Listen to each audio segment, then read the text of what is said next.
নমস্কার বন্ধুরা, চলে এসেছি আবার একটা রেসিপি নিয়ে। আজ আমি আপনার সাথে শেয়ার করব দারুণ মজাদার নুনের গুড়ের ব্রেড মালপো। এর জন্য আমার কি কি লাগবে একবার দেখে নিই। লাগবে আমার দুধ, পাউরুটি, মৌরি আর নিয়েছি আমি নুনের গুড়। আপনারা হয়তো বন্ধুরা ভাবছেন পাউরুটি দিয়ে কিভাবে আমি মালপো বানাবো, সেই রেসিপিটাই আমি আপনাদের সাথে শেয়ার করছি। প্রথমেই আমি একটা হামালদিস্তায় মৌরি নিয়ে নিলাম পরিমাণ মতো, নিয়ে এবার একটু আধ ভাঙা করে নেব। হয়ে গেছে আমার এটা আমি সরিয়ে রাখছি। এবার পাউরুটিগুলোকে একটা ধারালো গ্লাসের সাহায্যে আমি গোল গোল করে কেটে নেব।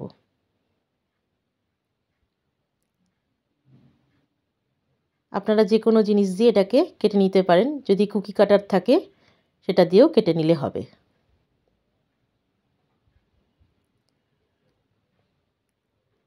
এইভাবে সমস্ত পাউরুটিগুলোকে আমি কেটে নিচ্ছি। সবগুলো পাউরুটি আমার কাটা হয়ে গেছে, দেখুন কি সুন্দর লাগছে দেখতে। এবার এগুলোকে আমি সরিয়ে রাখবো।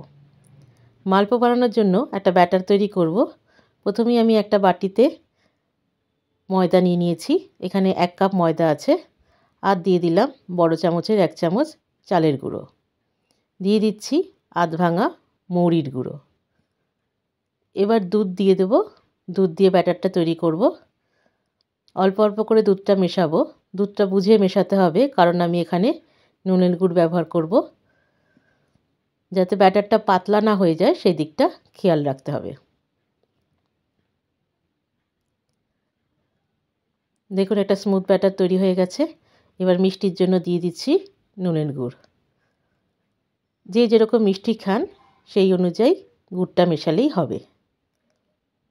ভালো করে মিশিয়ে নিচ্ছি। এখন আমি এতে দিয়ে দেব সামান্য নুন। দিয়ে ভালো করে আবারও মিশিয়ে নিচ্ছি। তৈরি হয়ে গেল আমার ব্যাটার। এবার এটাকে সরিয়ে রাখব। চলুন এবার মালপোগুলো ভাজার জন্য আমি ফ্রাইং প্যানে তেল দিয়ে দিয়েছি। আপনারা চাইলে মালপোগুলো ডিপ ফ্রাই করতে পারেন, কিন্তু আমি শ্যালো ফ্রাই করে নিচ্ছি। পাউরুটির টুকরোগুলো এই ব্যাটারে ডিপ করে আমি সুন্দর করে ফ্রাইং প্যানে সাজিয়ে দিচ্ছি।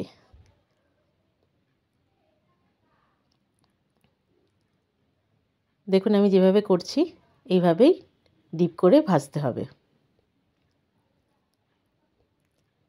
এক পাশটা ভাজা হয়ে গেলে পরে অপর পাশটা আমি উল্টে দেব। একটু সাবধানে উল্টাতে হবে।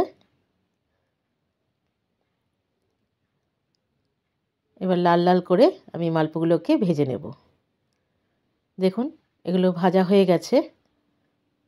এই মালপোটা কিন্তু আমি আর চিনির শিরায় ডিপ করব না, এটা এমনি এমনি খেতেই কিন্তু বেশি ভালো লাগবে।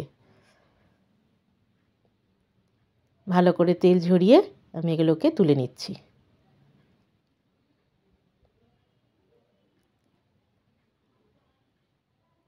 এইভাবে আমি সবগুলো মালপো তৈরি করে নেব।